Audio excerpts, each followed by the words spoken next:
అన్నారు. శంకరుడు ధనస్సు పట్టుకుంటే ఇంత స్తోత్రమా, వేదంలో ఇన్ని మంత్రాలు రావడమా, ఎందుకు రావాలి అని అడిగారు. అడిగితే కారణం చెప్పారు. పినాకః త్రిపుర దహన కాలే శరజ్వాలా జాలైర్నాకం పిహితవాన్ పినాకః తదా మేరు ధనుస్త్వాత్ అన్నారు. లోకమునందు ఎక్కడా లేని రీతిలో బంగారు పర్వతమైనటువంటి మేరు పర్వతాన్ని తన చేతిలో ధనస్సుగా పట్టుకుని నిలబడిన నాడు, అటువంటి ధనస్సు యొక్క కాంతుల చేత సమస్త లోకములు కప్పబడిపోయి రాత్రనక పగలనక బంగారు కాంతి యందు అన్ని లోకములు ఎప్పుడు ప్రకాశించాయో అలా ధనస్సు చేతిలో ఎవడు పట్టుకున్నాడో వాడి చేతి ధనస్సే చిత్రం. అలా ఎవ్వరూ పట్టుకోలేరు. అలాంటి ధనస్సు పట్టుకున్నాడు కాబట్టి నిన్ను పినాకి అని నీ చేతి ధనస్సుని స్తోత్రం చేస్తున్నావు అన్నారు. మా గురువుగారు పినాకి అన్న మాటని ఎంత అనుభవించారో తెలియదు, కానీ వారి కొడుక్కి పినాకపాణి అని పేరు పెట్టుకున్నారు. కాబట్టి ఇన్ని విషయాల్ని సమన్వయం చేస్తూ మనకి పెద్దలన్నారు, ఆయన చేతిలో ఉన్న ధనస్సుని ఇన్ని రకములుగా ఉద్ధరించగలదు. కాబట్టి ఆ ధనస్సుని చూడడం, ఆ ధనస్సు గురించి చెప్పిన రుద్రాన్ని పారాయణ చెయ్యడం, ఆ రుద్రంతో అభిషేకం జరుగుతుంటే చక్క ప్రశాంతంగా కూర్చుని వినడం, అది ఇది కాదు, నీకు చేతనైతే చక్కగా నువ్వే కూర్చుని చదువుకుని మురిసిపోవడం నేర్చుకో. అందులో నిజంగానండి అనువాకాలు పెడతాయి. ఒకానొకప్పుడైతే మేము ఒక సంకల్పం చేశాం, అసలు ఆ రుద్రానికి ప్రతి అనువాకానికి వ్యాఖ్యానం చేద్దాం, ప్రతి అనువాకం మీద ఉపన్యాసం చెప్దాం అని చెప్పి అనుకున్నాను. కానీ అది శివమహాపురాణంగా వచ్చింది. ఏమో ఈశ్వరుడు ఎప్పటికైనా కోరిక తీరిస్తే నేను ధన్యుణ్ణవుతాను. అందుచేత అటువంటి ధనస్సు చేత పట్టుకున్నటువంటి వాడు శంకరుడు. ఇప్పుడు ఇవాళ మనం కేవలం ఈ విషయాన్ని స్పృశించి ఈ విషయాన్ని మనం మాట్లాడుకుంటూ ఉండగా మీరు వినడము చేత ఎన్ని కోట్ల జన్మలలో అనుభవించవలసిన పాపరాశి దగ్ధమైపోయి ఉంటుందో మీకు తెలియదు, తెలియనక్కర్లేదు కూడా. కానీ ఆ ఫలితం అలా వచ్చేస్తుంది అంతే. ఎందుకని అంటే మీరు అటువంటి దర్శనం, అటువంటి మాటలు విన్నారు. వినడం చేత దాని ఫలితం అలా వచ్చి తీరుతుంది. కాబట్టి శివో మహేశ్వర శంభు పినాకీ శశిశేఖర, ఆయన్ని శశిశేఖర అని పిలిచారు. శశకం అంటే కుందేలు, అది దూకుతుంది, దూకే స్వభావం ఉన్నది. దూకే స్వభావం ఉన్నది కాలము. ఈ కాలము దూకుతుంది అని ఎందుకంటారంటే మీరు చూడండి, సుఖము చేత కాలము దూకేస్తుంది. భోగి పండక్కి కూతురు అల్లుడు మనవలు వస్తున్నారనుకున్నప్పుడు రిటైర్ అయిపోయిన ఆయనకి ఎంతకీ భోగి రానట్టు అనిపిస్తుంది.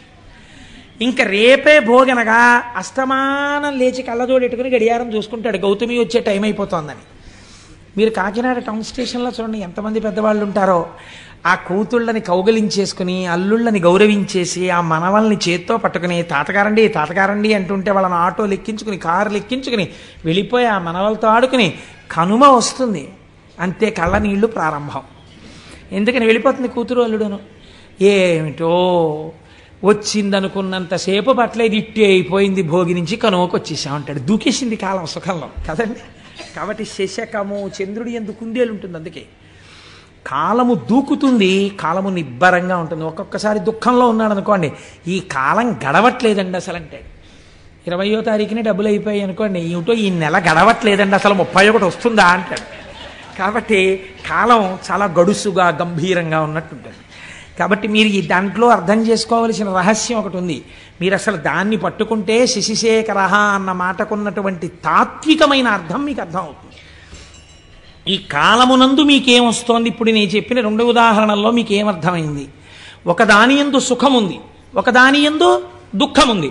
దుఃఖం ఉన్నప్పుడు కాలం కదలనట్టు అనిపిస్తోంది, సుఖం ఉన్నప్పుడు దూకేసినట్టు అనిపిస్తోంది. దూకేసినట్టు కనపడిన కాలాన్ని, దూకనట్టు కనపడిన కాలాన్ని మీరు వైదిక సమన్వయం చేస్తే క్యాలెండర్లు, డేట్లు, జనవరిలు, ఫిబ్రవరిలు పక్కన పెట్టేయండి, అది మన సంప్రదాయం కాదు. మీరు రోజు చెప్పేటప్పుడు కాలాన్ని ఎలా చెప్తారు? శ్రీ వ్యయనామ సంవత్సరే ఉత్తరాయణే శిశిర ఋతౌ మాఘమాసే శుక్లపక్షే పంచమ్యాం వాసర భౌమవాసరే శుభనక్షత్రే శుభయోగ శుభకరణయే వంగుడి విశేష విశిష్టాయాం శుభరిదౌ శ్రీమాన్ శ్రీమతః అని చెప్తున్నారా లేదా? ఈ తిథులు ఎలా వస్తున్నాయి? శుక్లపక్షే అని చెప్తున్నారా? శుక్లపక్షం దేనివల్ల వస్తుంది? చంద్రుడి యొక్క కళలు వృద్ధి పొందితే శుక్లపక్షం వస్తుంది. చంద్రుడి యొక్క కళలు జారిపోతే కృష్ణపక్షం వస్తుంది. ఒక శుక్లపక్షం ఓ కృష్ణపక్షం వస్తే ఓ నెల వస్తోంది. అలా కొన్ని నెలలు కలిస్తే ఓ సంవత్సరం వస్తోంది, కొన్ని సంవత్సరాలు కలిస్తే ఓ పుష్కరం వస్తోంది. ఇలా మీకు ఆధారం ఏమిటి? చంద్రుడి యొక్క కళలు దిగడం పెరగడం. చంద్రుడి కళలు దిగడం పెరగడం ఏదో ఒక కళలోంచి రావాలి కదా. ఆ కళలోంచి పెరుగుతున్న కళలు, ఈ వెళ్ళిపోతున్న కళలు మళ్ళీ ఆ కళలోకి వెళ్ళిపోవాలి కదా. అటువంటి శాశ్వతమైన చంద్రకళ ఏది ఉందో అది పార్వతీ పరమేశ్వరుల యొక్క కిరీటముల మీద ఉంటుంది. ఇప్పుడు ఈ కాలాన్ని మీరు దేని పెట్టి కొలుస్తున్నారో ఈ కాలమంతా ఆయన కిరీటం మీద ఒక ఆభరణం అయి ఉంది. కాలం ఆయనకి ఆభరణము, మీరు కాలమునకు వశులు. ఎంత తేడా వచ్చింది చూడండి. కాలమునకు వశులైన మిమ్మల్ని కాలాతీతుల్ని చేసి తనతో సమానమైన వాడిగా చేసుకోగలడు. ఇది శశిశేఖర. అసలు నిజమైన తాత్వికమైన అర్థం అది. ఎవరు ఆయన పాదములు పట్టుకుంటున్నారో అటువంటి వాడికి జ్ఞానమిచ్చి కాలాతీతుణ్ణి చేసి మళ్ళీ పుట్టవలసిన అవసరం లేకుండా ఇదే చిట్ట చివరి మరణము. ఎందుకని? ఇక మళ్ళీ మరణం లేదు, ఎందుకంటే పుట్టుక లేదు. కాబట్టి ఈ స్థితికి పెంచగలడు. కాలము ఆభరణముగా ఉన్నవాడని చెప్పడానికే చంద్రరేఖని పొంది ఉంటాడు. మోక్షం ఇయ్యగలిగిన వాడని చెప్పడమే చంద్రరేఖని ధరించి ఉండడం. ఇదే శశిశేఖర. అసలు తాత్వికమైన రహస్యం అది, శశిశేఖర అన్న మాటకి. సరే, కానీ మనం అంటాం సోమనాథలింగము అన్న విషయాన్ని ప్రస్తావన చేస్తాం. కానీ ఇది కూడా పరమ సత్యం. లేకపోతే జ్యోతిర్లింగం రాదుగా. మీరు చూడండి, మళ్ళీ ఇక్కడ ఒక చిత్రమైన మాట ఉందండి. శివ సంబంధమైన విషయాల్లో కొన్ని ఆశ్చర్యకరమైన మాటలు ఉంటాయి. మీరు కంచిలో ఉండేటటువంటి లింగం దగ్గరికి వెళ్ళి ఇది జ్యోతిర్లింగము అని మీరు అన్నారనుకోండి, శాస్త్రం అంగీకరించద్దండి. దాన్ని ఏమంటారంటే అష్టమూర్తుల యందు అది ఒక లింగము, పృథివీలింగము అని పిలుస్తారు. పంచభూత లింగాల్లో అదొకటి. అలాగే కాళహస్తి పెడితే అది వాయులింగం, అది జ్యోతిర్లింగం కాదు. అలాగే మీరు జంబుకేశ్వరం పెడితే జలలింగం, అది జ్యోతిర్లింగం కాదు. కానీ మీరు కొన్ని లింగాలు ఉన్నాయి, వాటిని జ్యోతిర్లింగములని పిలుస్తారు. చాలా జాగ్రత్తగా మీరు పట్టుకునే ప్రయత్నం చేయండి. శశిశేఖర అన్న దాని తత్వంలోంచి జ్యోతిర్లింగం అని పిలిచినప్పుడు మీరు ఒక స్తోత్రం చదువుతుంటారు సాధారణంగా. మీకు అందరికీ నోటికొచ్చది. సౌరాష్ట్రే సోమనాథంచ శ్రీశైలే మల్లికార్జునం ఉజ్జయిన్యాం మహాకాళం ఓంకారం అమలేశ్వరం అని ఆ శ్లోకం అంతా చెప్పి ఆ చిట్ట చివర మనం ఓ మాట చెప్తుంటాం, ఏతాని ద్వాదశ లింగాని అని స్వయం ప్రాతర్పటేన్నరః అంటాం. ఇది ద్వాదశ జ్యోతిర్లింగ స్తోత్రము అని పిలుస్తాం. ఈ 12 మీరు జ్యోతిర్లింగములు అని పిలుస్తున్నారు కదండి. జ్యోతిర్లింగము అని పిలిచినప్పుడు లింగము జ్యోతి, ఈ 12 చోట్ల ఏముండాలి? న్యాయంగా దీపం ఉండాలి, జ్యోతి ఉండాలి. కానీ మీరు సౌరాష్ట్రం వెళ్ళారనుకోండి, సోమనాథ క్షేత్రానికి వెళ్ళారనుకోండి, అక్కడ మీకు దీపం కనపడుతోందా, శివలింగం కనపడుతోందా? శివలింగమే కనపడుతోంది. శ్రీశైలే మల్లికార్జునం, మీరు శ్రీశైలం వెళ్ళారనుకోండి, శ్రీశైలంలో మల్లికార్జున లింగం కనపడుతోందా, జ్యోతి కనపడుతోందా? లింగమే కనపడుతోంది. మరి మీరు ఈ 12 జ్యోతిర్లింగాలనడానికి, ఈ 12 జ్యోతిర్లింగాలంటే మిగిలిన కంచి ఇలాంటి చోట ఉన్న లింగాలు వీటికన్నా తేడాగా ఏమైనా ఉన్నాయా? మరి వాటిని జ్యోతిర్లింగాలను మీరు ఎందుకన్నారు? ఈ 12 ఎందుకు జ్యోతిర్లింగాలంటారు? ఏమైనా కారణం ఉందా? అలా ఎందుకు పిలుస్తారు అంటే దీన్ని రుద్రానికి ఉన్నటువంటి ప్రార్థన గజ్జె ఎందు చెప్పారు. ఆపాతాల నభస్థలంత భువన బ్రహ్మాండమా విస్ఫురత్ జ్యోతిస్ఫాటికలింగమౌళి విలసత్పూర్ణేందు వాంతామృతై అస్తోకాప్లుతమేకమీశమనిశం రుద్రానువాకాన్ జపన్ ధ్యాయేత్ ఈప్సిత సిద్ధయే అన్నారు. ధ్యాయేత్, మీరు ఆ లింగము దగ్గరికి వెళ్ళి అడిగినప్పుడు ఇహమునందు కావలసిన సౌఖ్యము నుండి మోక్షము వరకు ఏదైనా ఇవ్వగలిగిన పరబ్రహ్మస్వరూపంగా శివలింగం ఉన్నది. మీకు దొంగో చీకట్లో తెలియలేదనుకోండి, దీపం పెట్టి చూడాలి, స్పష్టంగా తెలుస్తుంది. దీపాన్ని చూడడానికి ఇంకో దీపం అక్కర్లేదు, దీపమే అంతే. ఇంకా జ్యోతియే ప్రధానము స్పష్టతకు. ఈ లోకమునందు జ్ఞానము పొందాలన్నా ఝాయేత్ ఈప్సిత సిద్ధయే. నాకు మోక్షం కాదండి, ఏదో వ్యాధి తగ్గాలి, ఆల్ రైట్ తగ్గిపోతుంది. నీకు ఆ పూనికుంటే 3 ఏదో ఉద్యోగం రావాలి, వచ్చేస్తుంది నీకు. అందుకేనండి ఎవరైనా కష్టాల్లో ఉంటే దక్షారామం వెళ్ళమంటారు. 40 రోజులు 41 రోజులు దక్షారామంలో వెళ్ళి దర్శనం చేసుకోవాయా అంటారు. దక్షారామం భోగక్షేత్రం. అది ఎటువంటి భోగాన్నైనా ఇచ్చేస్తుంది మనిషికి, ఎటువంటి కోరికైనా తీర్చేస్తుంది. కాబట్టి జ్యోతిర్లింగము అంటే జాయేత ఈప్సిత సిద్ధయే. మీరు వెళ్ళి అలా చూసిన దాన్ని మళ్ళీ ఇక్కడ స్మరించి కూర్చున్నారనుకోండి, ఇది ప్రధానం. జాయేత్ చూసి కూర్చుని మళ్ళీ ఇక్కడ ఒక్కసారి స్మరిస్తే ఈప్సిత సిద్ధయే, మీ కోరిక తీరుతుంది. వేదం మీకు అభయం ఇచ్చింది. కాబట్టి కోరిక తీర్చడం దగ్గర నుంచి మోక్షం ఇవ్వడం వరకు చెయ్యగలిగినటువంటి శివలింగములు ఏమున్నాయో అవి జ్యోతిర్లింగములు. అటువంటి జ్యోతిర్లింగములు స్వయంభూ. అవి ఒకరు ప్రతిష్ఠ చేసినవి కావు. ఈశ్వరుడు చిత్ర విచిత్రమైన పరిస్థితుల్లో అలా వచ్చాడు. అలా ఎందుకు వచ్చాడు అన్నదాన్ని మనం రెండుగా చెప్తాం శాస్త్రంలో. ఎలా చెప్తామంటే, ఒకటి స్థల పురాణము అంటాం. ఇది ఎందుకు వింటామంటే, మీరు సోమనాథం వెళ్ళారనుకోండి, అయితే శ్రీశైలం వెళ్ళారనుకోండి, శ్రీశైలం వెళ్ళి మల్లికార్జున లింగాన్ని దర్శనం చేసేసుకుని వచ్చేసారనుకోండి, ఒక స్థాయిలో గొప్పదే ఇది. కానీ ఏమడుగుతామంటే, అయ్యా ఒక్కసారి దీని స్థల పురాణం చెప్పండి మాకు అని అడుగుతాం. అంటే ఎందుకు వచ్చిందో ఆ లింగం చెప్తారు. గుడిలోకి వెళ్ళిన తరువాత దర్శనం చేసుకున్నప్పుడు వినేటటువంటి స్థల పురాణమే మీరు జ్యోతిర్లింగముల యొక్క ఆవిర్భావ చరిత్రగా పురాణాంతర్గతముగా వింటే ద్విగుణీకృతమైనటువంటి ఫలితాన్ని దర్శనం చేసి ధ్యానం చేసిన ఫలితం ఎంతదో అంత ఫలితాన్ని ఇస్తుంది. ఇప్పుడు 12 జ్యోతిర్లింగాల్ని శివమహాపురాణాంతర్గతంగా మీరు విన్నారనుకోండి, అందుకు తీసుకొస్తారు. ఇప్పుడు మీకు ఏ ఫలితం వేస్తారంటే, మీరు ఈ దేశములో ఉన్న 12 జ్యోతిర్లింగాల్ని సశాస్త్రీయంగా ఎలా దర్శనం చెయ్యాలో అలా దర్శనం చేసేసినటువంటి ఫలితాన్ని మీ ఖాతాలో వేసేస్తారు. కనుక పురాణంలోకి వీటిని తీసుకొస్తారు. కాబట్టి ఇప్పుడు శశిశేఖర సోమనాథ జ్యోతిర్లింగమో వదిలిపెట్టేయచ్చా? వదిలిపెట్టకూడదు, స్మరించాలి. ఎందుకు వచ్చిందో చెప్పుకోవాలి ఒకసారి. చెప్పుకుంటే ఏమవుతుంది? మీరు ఇక్కడ స్మరిస్తున్నారు దాని కథని. అది స్మరించడం చేత స్వయంభూ అయినటువంటి పరమాత్మ ప్రసన్నుడై మీరు అది వింటున్నప్పుడు మీకు తెలియకుండానే మీరు ఆ సోమనాథ క్షేత్రం ఇలా ఉంటుంది అని మనస్సు అక్కడికి వెళ్ళిపోతుంది. అది వింటారు. జాయేత్ ధ్యానం చేసింది. మామూలుగా అయితే క్షణం చేస్తుంది, ఇప్పుడు ఒక అరగంట చేస్తుంది. అపారమైనటువంటి ఫలితాన్ని ఇచ్చేస్తుంది. అలా 12 జ్యోతిర్లింగాలు విన్నారనుకోండి, ఏమవుతుంది? అందుకని పురాణ శ్రవణం చెయ్యి అంటారు. ఇప్పుడు విన్నవాడికి ఏమవుతుంది? 12 జ్యోతిర్లింగాల దర్శనం చేసవచ్చే ఫలితం ఏదో అది వాడి ఖాతాలో వేసేస్తారు. అందుకే పూర్వం అందరూ వెళ్ళలేరని ప్రత్యేకంగా మన వాళ్ళు వెర్రివాళ్ళై పురాణం చెప్పించలేదండి. ఒక ఆయన్ని పట్టుకు తెచ్చుకుని, అయ్యా మాకు పురాణం చెప్పండి అంటే ఆయన ఓ పుస్తకం పెట్టుకుని చక్కగా చదువుతుంటే ఆయన చెప్తుంటే భక్తి శ్రద్ధలతో అలా వినేవారు. ఇది ఇలా ఉంటుందా అండి, దీనికి హేతు ఉంటుందా అండి అని అడిగేవారు కాదు. శ్రద్ధ అలా ఉంటుంది, ఈశ్వరుడు స్వతంత్రుడు, అలా చెయ్యగలడు, వాళ్ళకి ఆ విశ్వాసంతో వినేవారు. అందుకే 80 ఏళ్ళు రానివ్వండి, చక్కగా మోకాళ్ళు నొప్పి లేదు, బీపీ లేదు, షుగర్ లేదు, కళ్ళజోడు లేదు, ఇనప రాయల్లే ఉండేవారు. ఇంత పప్పు అన్నం, ఇంత చారుడు నెయ్యి, ఇంత ఆవకాయ కలుపుకొని శుభ్రంగా తినేసి త్రేయించి వెళ్ళిపోయేవారు. ఎందుకు ఉండేదంటే వాళ్ళకి భగవంతుడి మీద విశ్వాసం లోపల జఠరాగ్నిగా ఉండేది. మనకు అన్నీ వేరువిరుపులే. అలా ఉంటుందా అండి? నీకు ఆకలి ఉండదు, అనుమానం సంశయాత్మ వినశ్యతి.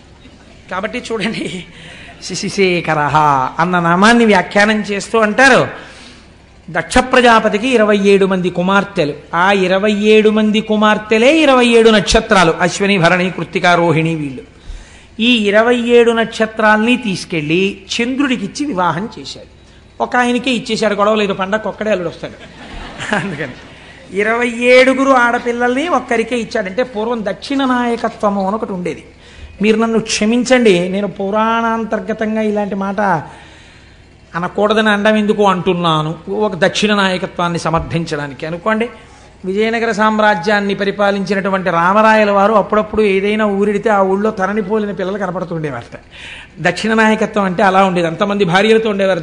దశరథ మహారాజు గారికి 365 మంది భార్యలు ఉండేవారు.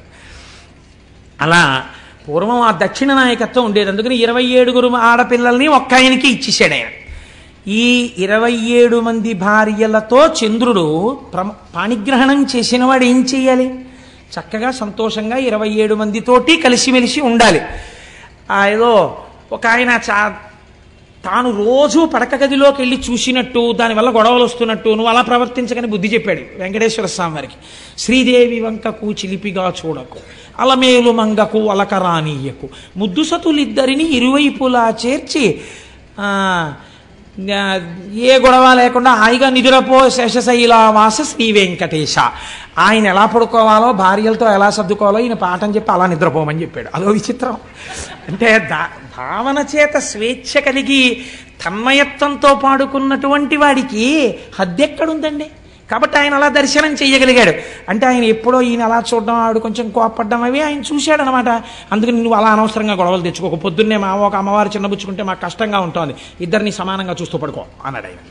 అది ఎంత బుద్ధి చెప్పాడో సార్, ఎంత స్వాతంత్రం అండి. నాకు అలాంటి పాటలు వినపండి అప్పుడు చాలా ఆనందంగా ఉంటుంటుంది. కాబట్టి సరే, ఇప్పుడు నేను దేని గురించి ప్రస్తావన చేయాలనుకుంటున్నానంటే 27 కన్యలతోటి భార్యలతోటి చంద్రుడు సంతోషంగా సమానంగా ఉండాలి.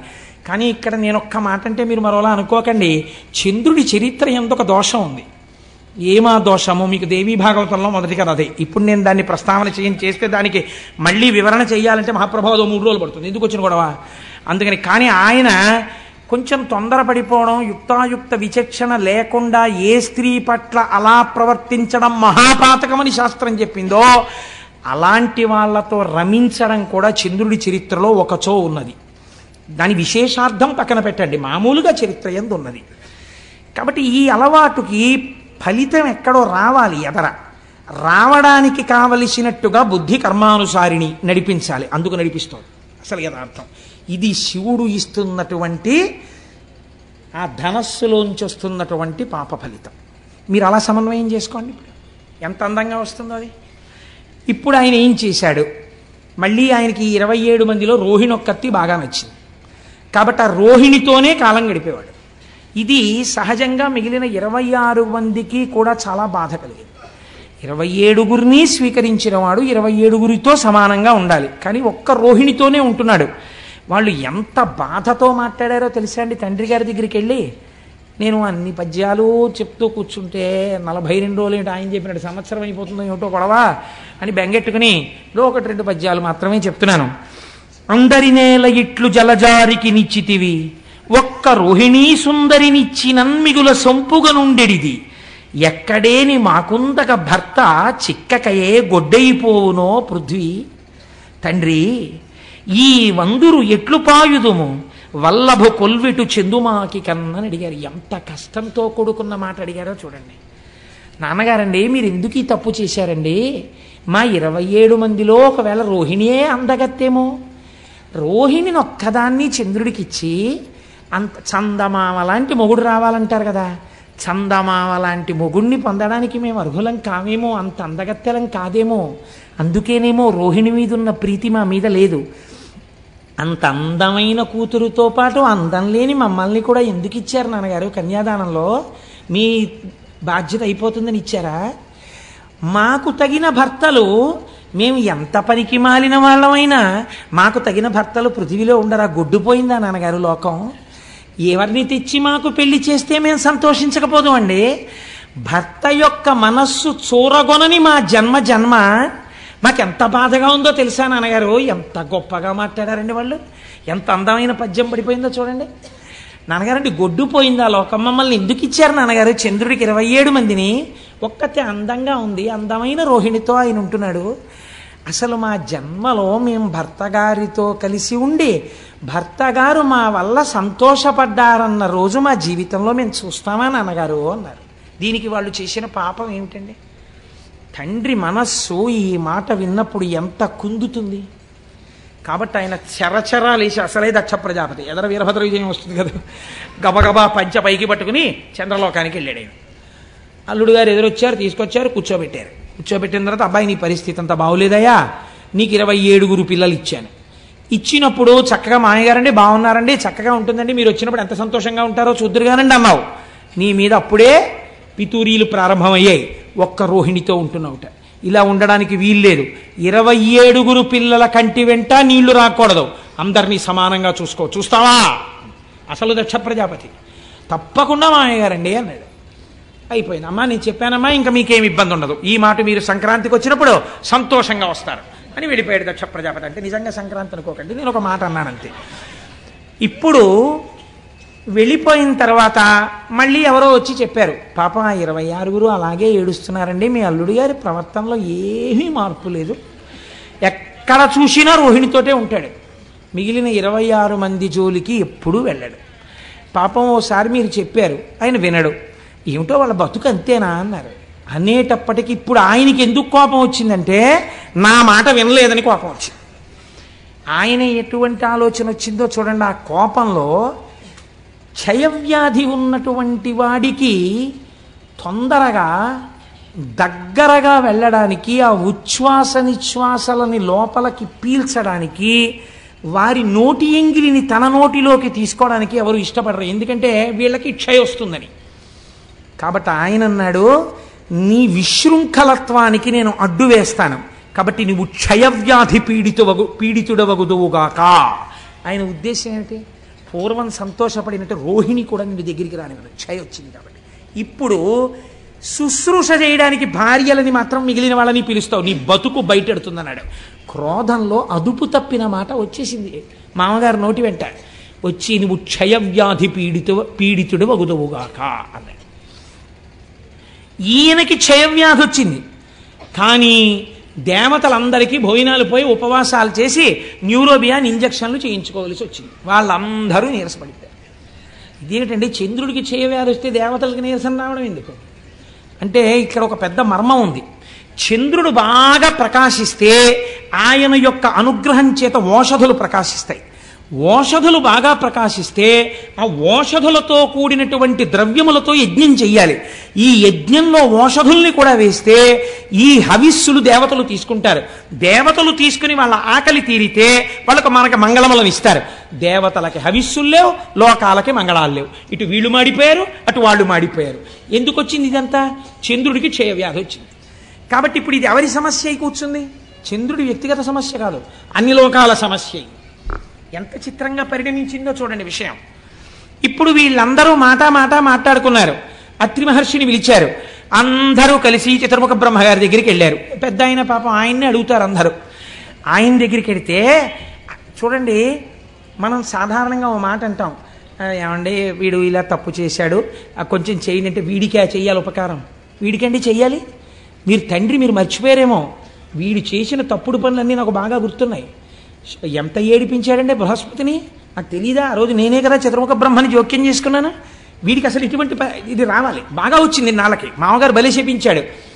కానీ ఇగో వీళ్ళ కోసం ఓ మార్గం చెప్పక తప్పదు అని చెప్తాడు. చూసారా ఓ పెద్ద ఆయన, అలాగే చెప్పాడు బ్రహ్మగారు. ఆ పద్యం వినండి ఎంత గొప్పగా పడిందో. పరకాయ ప్రవేశం చేసి అత్యంత సహజమైన రచన చెయ్యడం అంటే అది.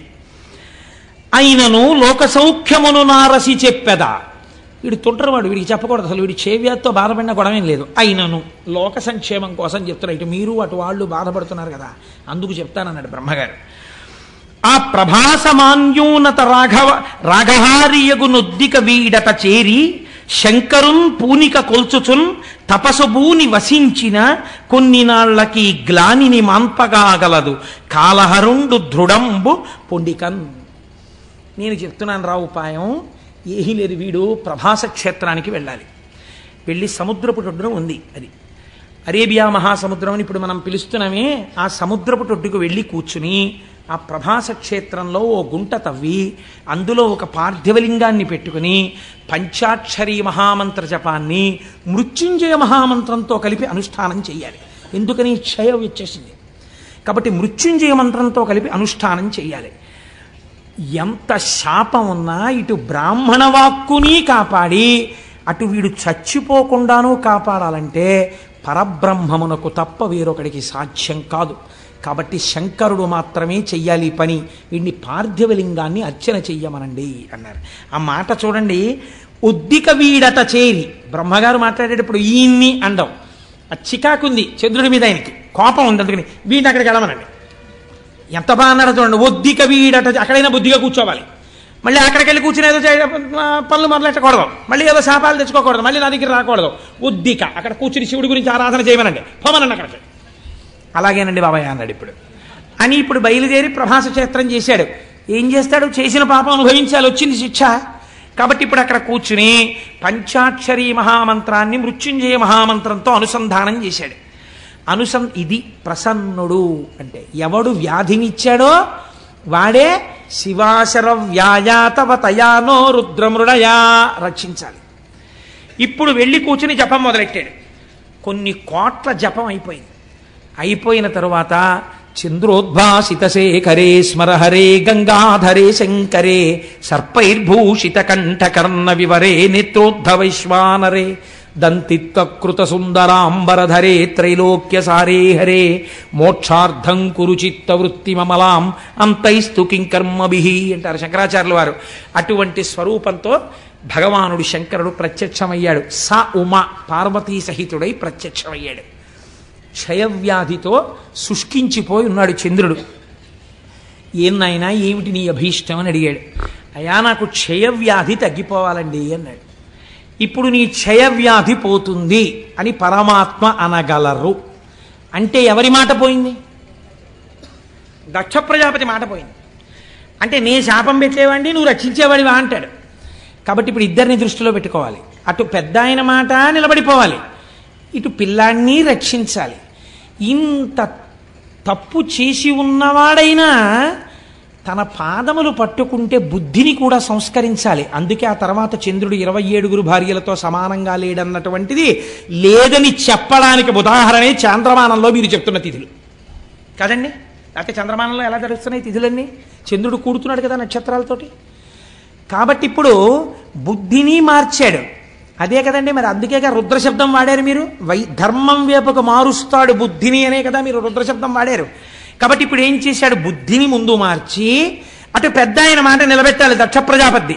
కాబట్టి అన్నాడు నీకు క్షయ ఉంటుంది కానీ 15 రోజులు క్షీణిస్తావు, 15 రోజులు వృద్ధి పొందుతుంటావు.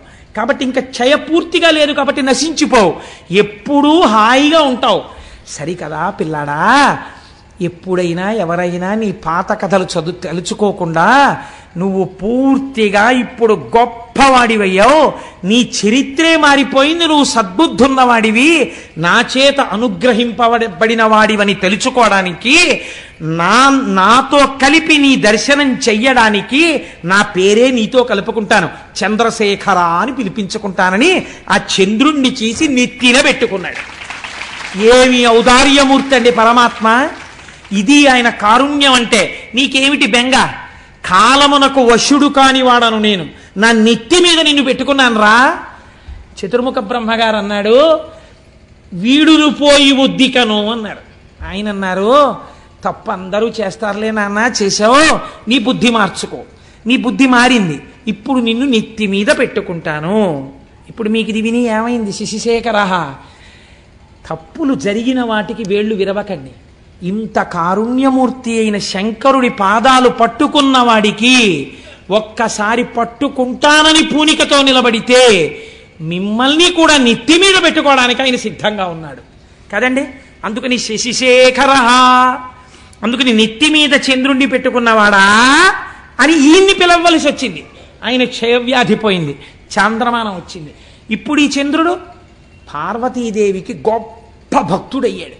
అందుకే మనుశ్చంద్ర కుబేరశ్చాలోపాముద్రా చ మన్మద అగస్తీరగ్ని సూర్యశ్చ ఇంద్రస్కంధస్తథైవ చ అని క్రోధభట్టారకో దేవ్యా ద్వాదశామి ఉపాసకా 12 మంది అమ్మవారి మహాభక్తులలో ఈయన కూడా ఒకడయ్యాడు. అయితే ఇక్కడ ఒక చిత్రం జరిగింది. శంకరుణ్ణి చూసి అన్నారు స్వామి చాలా బాగుందండి, మీరు నెత్తి మీద చంద్రుణ్ణి పెట్టుకున్నారు, శశిశేఖర అన్న నామం మీకు వచ్చింది, అంతవరకు మేము ఒప్పుకున్నాం. అదే సోమనాథలింగం. స ఉమ నాథుడు ఒక అర్థం. అంటే పార్వతీదేవి పక్కన ఉన్నటువంటి కారుణ్యమూర్తి, సశక్తిపరుడు కాదు. సోముడు అంటే చంద్రుడు. సోముడు ప్రార్థన చేశాడు, నన్ను ఇంత అనుగ్రహించిన నీవు ఉత్తరోత్తర ఎవరొచ్చినా రక్షించడానికి ఇక్కడే వెలియవలసినది అన్నాడు. జ్యోతిర్లింగమయ్యాడు. అందుకే అది స్వయంభూలింగాలలో జ్యోతిర్లింగాలలో మొట్టమొదటి లింగం. మీకు తెలిసి వెళ్ళినా తెలియక వెళ్ళినా దీర్ఘకాలం పీడించేటటువంటి వ్యాధులు నయమవుతాయని, భవిష్యజ్జన్మలలో చేసిన పాపముల వలన భయంకరమైన వ్యాధులు, కుష్ఠవ్యాధి వంటి వ్యాధి రావలసినటువంటి పాపములు ఖాతాల్లో ఉండిపోయినా అవి భగ్నమైపోతాయని, సోమనాథలింగ దర్శనం చెయ్యాలని మనకి శాస్త్రం చెప్తోంది. మమ్మల్ని అనుగ్రహించి గోపాలకృష్ణ గారు తీసుకెళ్ళబోతున్నారు సోమనాథలింగ దర్శనానికి ఏప్రిల్లో. కనుక ఒకరన్నారు, అయ్యా ఇక్కడ వరకు బాగుందండి, చాలా బాగుంది, సోమనాథలింగ దర్శనం చెయ్యవలసిందే. ఈ లింగం మీద కన్నుబడే ఈ దేవాలయాన్ని ఎన్ని మాటలు ధ్వంసం చేశారో కొందరు. ధ్వంసం చేస్తే మహానుభావుడు ఉక్కు మనిషి అనిపించుకున్నటువంటి భారతదేశపు ఉప ప్రధాని చేసినటువంటి సర్దార్ వల్లభభాయ్ పటేల్ గారు, ఆయన ఆధ్వర్యంలో ఒక కమిటీ ఏర్పడి సోమనాథ దేవాలయాన్ని పునర్నిర్మాణం చేసి అత్యద్భుతమైన దేవాలయంగా రూపుదిద్దారు ఇప్పుడు. కాబట్టి ఈ చంద్రశేఖరుణ్ణి దర్శనం చేసిన మాట యథార్థం అయితే, అయ్యవారు ఇక్కడ చంద్రుణ్ణి పెట్టుకున్నాడు అనుకోండి, చాలా బాగుంది స్వామి ఇక్కడ నువ్వు చంద్రుణ్ణి పెట్టుకున్నావు అనేసి మీరు వెళ్ళిపోగలరండి ఇంటికి. మా స్వామి పరమాచార్య స్వామి ఒక మాట చెప్పారు. ఆయన అన్నారు ఒక రోజున, ఆయన నాకు ప్రాణం అండి మహానుభావుడు, అలా వెళ్ళిపోతూ ఎక్కడో కూర్చునేవారు, ఏదో గుర్తొచ్చేది ఆకాశంలో చంద్రుణ్ణి చూస్తే నవ్వు నవ్వేవారు. నవ్వు నవ్వి ఆయన అన్నారు, మౌళౌ గంగా శశాంకౌ కరచరణతలే శీతలాంగా భుజాంగా వామే భాగే దయార్ద్రా హిమగిరి దుహిత చందనం సర్వగాత్రే యుద్ధం శీతం ప్రభూతం కనక సభానాథ సోఢుం క్వశక్తి చిత్తే నిర్వేదతస్తే యది భవతి నతే నిత్యవాసో మదీయే అన్నారు. ఈశ్వర, మాకు కొంచెం ఆశ్చర్యంగా ఉంటుందండి. మొన్ననే కదా పుష్యమాసం వెళ్ళిపోయింది. ఆర్ద్రా నక్షత్రమేమో శంకరుడికి ప్రీతి, శ్రవణ నక్షత్రమేమో మా స్వామి వెంకటేశ్వర స్వామి వారికి ప్రీతి. శివకేశవులని రెండు ఎక్కడ ఉన్నాయండి? ఉన్న ఒక్క మూర్తిగా ఒక్కసారి అలంకారం చేయించుకుని మనని సంతోషపెడతాడు, ఒకసారి అభిషేకం చేయించుకుని సంతోషపెడతాడు.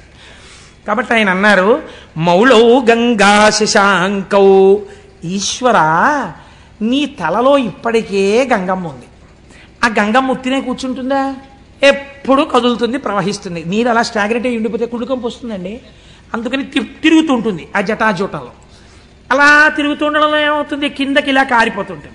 ఆ నీళ్లతో నీ ఒళ్ళేమవుతుంది, ఎప్పుడూ తడిసిపోతుంది.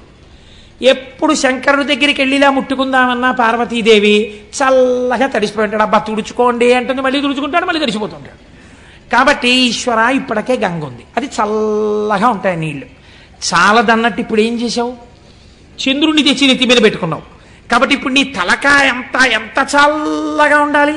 ఎప్పుడు పెట్టుకున్నావో ఆ సోముణ్ణి, తలకాయ ఎంత చల్లతనంతో దిమ్మెక్కిపోయి ఉండాలి. నిజానికి ఎంత చల్లతనమో, ఎంత చల్లగా ఉందో, తల నిమ్మెక్కిపోయింది అంటుంటాం మనం. వానలో బాగా తడిసిపోయి ఇంటికి వచ్చారనుకోండి భర్త, భార్య గబగబా ఏం చేస్తుందంటే, ఇప్పుడు లేవనుకోండి కుంపట్లో బొగ్గులేసి గబగబా విసిరి ఒక్కసారి రండి మీకు పడిశం పట్టేస్తుంది, కాస్త సాంబ్రాణి వేస్తానని చక్కగా ఆయన నిప్పుల్లోకి పడకుండా ఇలా కొంచెం తల వంచుతుంటే, ఏదో పెద్ద బడాయికి పోయి ఇలా ఏదో తెలియక వంచేసినట్టు తల వంచి ఆవిడ పట్టుకుంటే ఇలా సాంబ్రాణి వేస్తుంటే ఆయనకు అదో సంతోషం. ఇంత వానలో తడిసిన శ్రమ పోయేది ఆయనకి. కాబట్టి అలా తండ్రి నీకు జటాజూటం అంతా గంగతో తడిసిపోయింది, చాలదా చంద్రబింబాన్ని పెట్టుకున్నావు, తల నిమ్మెక్కిపోయిందనాలి నువ్వు పార్వతీదేవి దగ్గరికి వెళ్ళి. పోనీ ఆవిడితో ఈ మాట చెప్దామంటే ఇవి చాలవన్నట్టు ఇంకోటి తగిలాయి. పోనీ తలొక్కటేనండి నిమ్ముకుపోయినట్టుంటుందంటే శీతలాంగా భుజాంగా, పావులు ఒంటికి కుండలీకృత కుండలేశ్వర కుండలం వృషవాహనం నరదాది మునీశ్వర స్తుత వైభవం భువనేశ్వరం. ఆయనకి చెవులకి పావులే, కంఠంలో పామే, భుజాలకి పాములే, పాదానికి వాసుకి చుట్టుకుని ఉంటాడు. వాసుకి ఇద్దరికి ఆభరణం, నారాయణుడికి ఇటు శివుడికి వాసుకి చుట్టుకుని ఉంటాడు. వాళ్ళు చుట్టుకుంటే మీకేమిటండి బెంగ అంటారేమో. పాము అడుగు భాగం చాలా చల్లగా ఉంటుంది. ఇంత చల్లగా ఉన్న పాములు ఒళ్ళంతా చుట్టుకున్నాయి, పైన అంటుంటాలి. ఒళ్ళంతా పాములు సాధారణంగా పైన చలేస్తే తడిసిపోతే ఏదో ఒళ్ళంతా ఇలా దగ్గర పెట్టుకుని అంటారు. ఇవి చలి, ఒళ్ళంతా ఇవే. వీటిని ఏమైనా అన్నామంటే ఇంకా పాకుతాయి, ఇంకా చలి. ఒళ్ళంతా చల్లగా ఉంటుంది. పోన్లేవయ్యా, ఎవడైనా ఏం చేస్తాడు ఇంత చల్లగా ఉంటే? మరోలా అనుకోకండి, మర్యాదకి చెప్తున్నాను. ఉత్తర క్షణంలో ఉష్ణాన్ని పొందాలంటే వెళ్ళి భార్యను ఆలింగనం చేసుకోవాలి, కాస్త వెచ్చటి సుఖాన్ని పొందాననుకోవాలి. పోనీ అలా వెళ్ళి నువ్వు మీ ఆవిడ్ని కౌగిలించుకున్నావు అనుకో, ఆవిడిటువంటిది. వామే భాగే దయార్ద్రా హిమగిరి దుహిత, ఆవిడ హిమవంతుడి కూతురు. పైగా ఆవిడెప్పుడు ఎలా ఉంటుంది, దయార్ద్ర, దయతో తడిసిపోయి బిడ్డల్ని ఎలా రక్షిద్దాం అని పరమ దయతో తడిసిపోయి ఆవిడ ఉంటుంది. పైగా హిమవంతుడు కూతురు కాబట్టి చల్లని తల్లి. అమ్మలగన్నయమ్మ ముగురమ్మల మూలపుటమ్మ, చాలా పెద్దమ్మ, చల్లని అమ్మ. చల్లని తల్లండి అంటాం కదా, మరి చల్లని తల్లి. దృశాద్రాఘీయస్యాదరదలిత నీలోత్పల రుచాదవీ అంశం దీనం స్నపయ కృపయా మమ పిశివే అంటారు శంకరాచార్యుల వారు. అలా అపారమైన దయ కళ్ళల్లోంచి కురిపించేస్తుంటుంది. ఒళ్ళేమో హిమవంతుడి కూతురు కాబట్టి తండ్రి గారి పోలికలు వచ్చాయి పిల్లకి. పిల్ల చల్లగా ఉంటుంది ఎప్పుడు. వెళ్ళి కొంచెం వెచ్చగా ఉంటుందేమో అని కౌగిలించుకొని ఎడం పక్కన ఎట్టుకుంటే ఇంకొంచెం చలి వచ్చింది.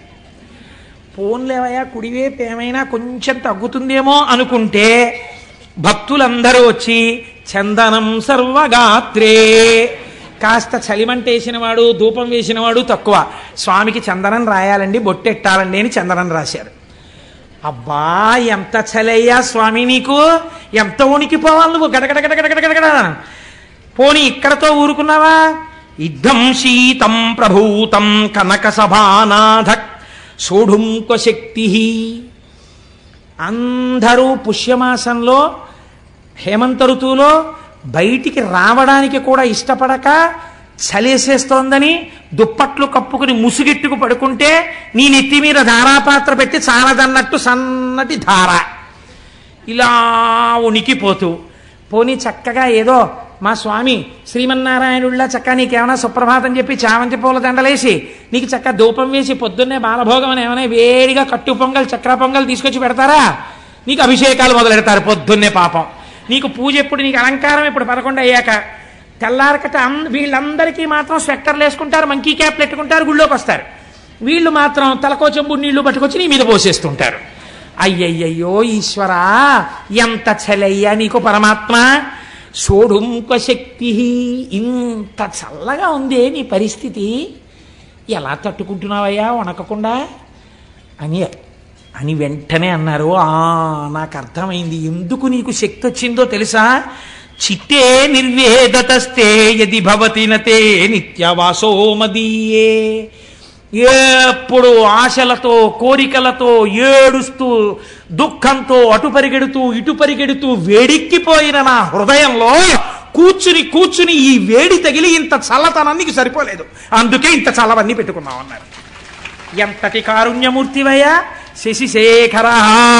చంద్రశేఖరుడిగా కూడా ఇక్కడ కూర్చోవడం వల్ల ఇంత చల్లతనం నీకు సరిపోలా, వేడెక్కిపోయావు మా చిత్తముల యందుండేటటువంటి సెగకి. కాబట్టి మేము ఇటువంటి వాళ్ళం తండ్రి, మా మనస్సులు ఎలా చల్లబడతాయి?